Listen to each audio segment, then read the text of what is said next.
No!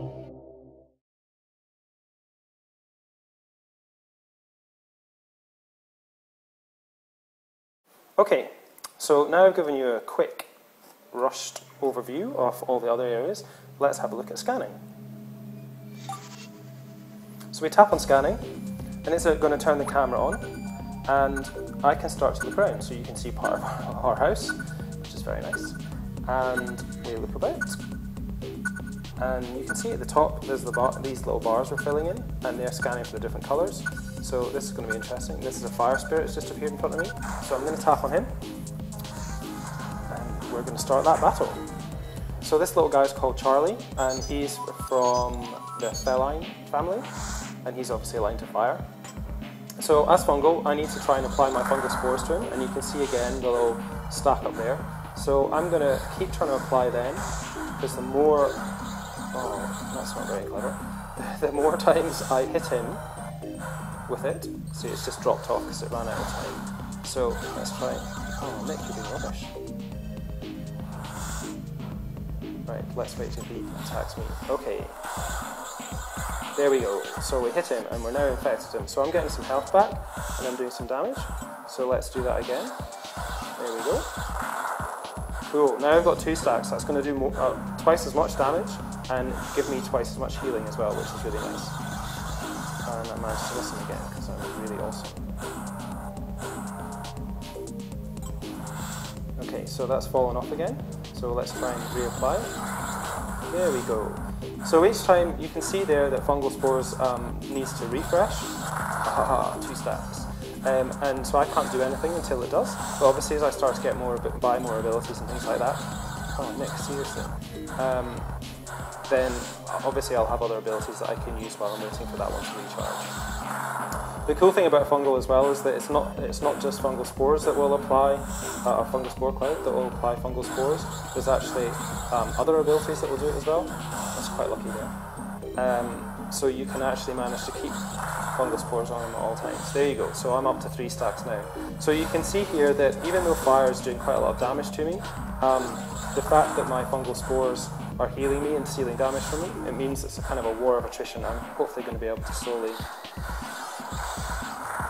eke out some more damage from him and maybe even win. Now if my health gets too low, I can just tap on an apple and that will give me some health back, which is very handy.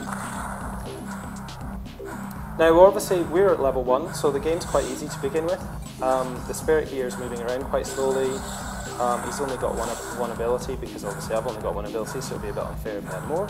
But as you start to level up, the spirits start to get a lot faster, they do a lot more damage, and come back.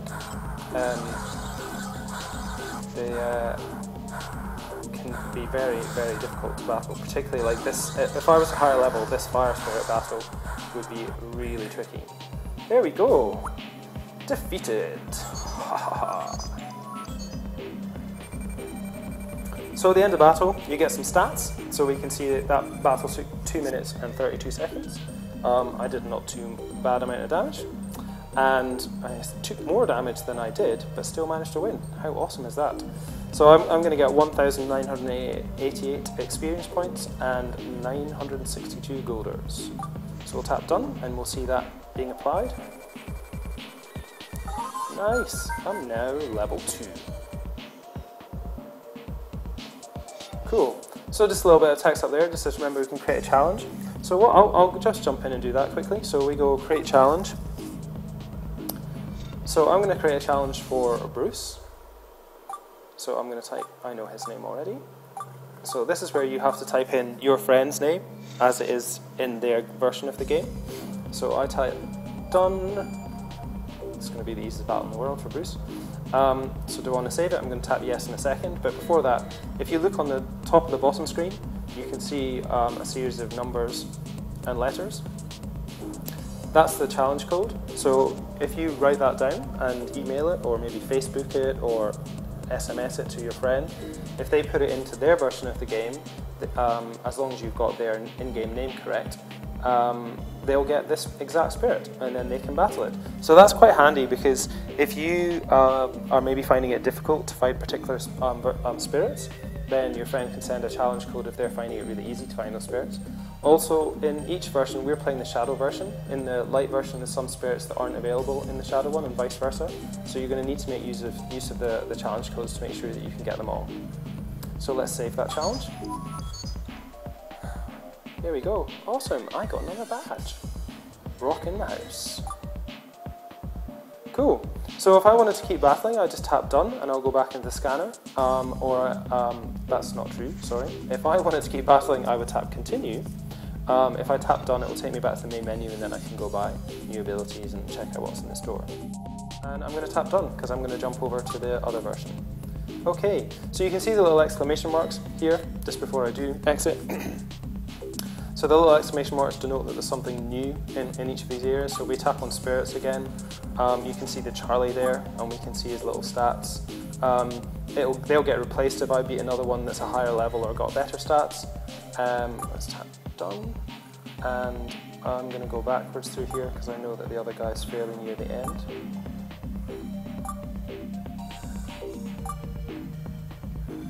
So here we go, there's the Starcom. He's part of the Formicom family.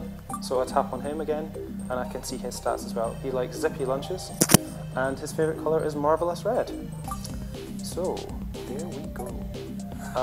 The challenge, actually, I'll just jump in here quickly. If we go through, you can see the Charlie. So just in case, if I forget the code if I've forgotten to write it down because I saved it, it's written here. Or if maybe Bruce types it in wrong and he's blaming me for his mistakes, I can come here and just check that he's actually got it wrong and that I can tell him the right stuff. I can also battle him as well if I want. So you can see the little black square just beside level 1. If I battle him again, I will get experience points for that for the first time, which is quite cool. And then I'll get a little red dot, and every time after that I won't get any more experience or money, so that can be quite handy. And particularly find the battle quite easy. And then obviously the little exclamation mark and badges shows that I've got a badge. Now again, I think it's near the other end, so it's about making challenges. Yeah, it's because I created my first challenge, I've got a nice badge. So we normally highlight things in purple when it's new in the list, but I think it's purple in Shadow and yellow in the Light version. Whereas once you've seen it, it returns to white, so that you can quite quickly see the things that are new. There you go, so that's a quick introduction to Spirit Hunters Inc. This is the Shadow version, as I mentioned before. The Light version fundamentally looks the same. The bar at the top's white instead of black, as you'll see in the next section. And as I mentioned, there's the story, actually, I didn't mention that. The story is different in each version, so as you're leveling up, you'll get a slightly different story and different endings. And there's spirits in one version that aren't available in the other, and vice versa.